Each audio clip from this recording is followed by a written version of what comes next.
মানে ভাবটা এরকম যে আমাকে মারে না কেন, আমাকে মারে না কেন, তো আমি তো ওই জায়গায় যাবোই না। যে আল্লাহ তাআলা জানা ভাই ধৈর্য দ্বারা পরীক্ষাটা ইলেকশনের মতো রাখেন।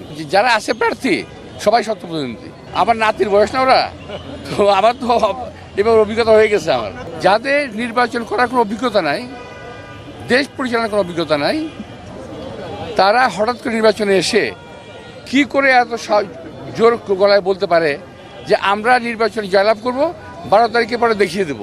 এই যে কথাটা, এই যে মানে এই ক্ষমতাটা, এই ক্ষমতার উৎসটা কোথায়, এটা একটু বুঝতে হবে। আমি সন্দেহ করছি, মানে আমি তো অভিযোগ করতেছি, সরাসরি সন্দেহ করছি না। যে যারা আছে প্রার্থী সবাই সত্য প্রতিনিধি, সবাই ভালো। যে আল্লাহ তাআলা জানা ভাই ধৈর্য দ্বারা পরীক্ষাটা ইলেকশনের মতো রাখেন।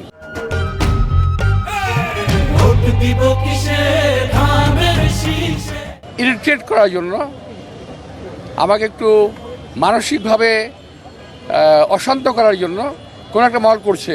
মানে ভাবটা এরকম যে আমাকে মারে না কেন, আমাকে মারে না কেন, তো আমি তো ওই জায়গায় যাবোই না। কারণ তারা যে একটা সিম্প্যাথি ভোট নিতে যাচ্ছে, ওই সুযোগ আমি দেবো কেন? আমি খুব ভালো করে বুঝে ফেলছি এটা।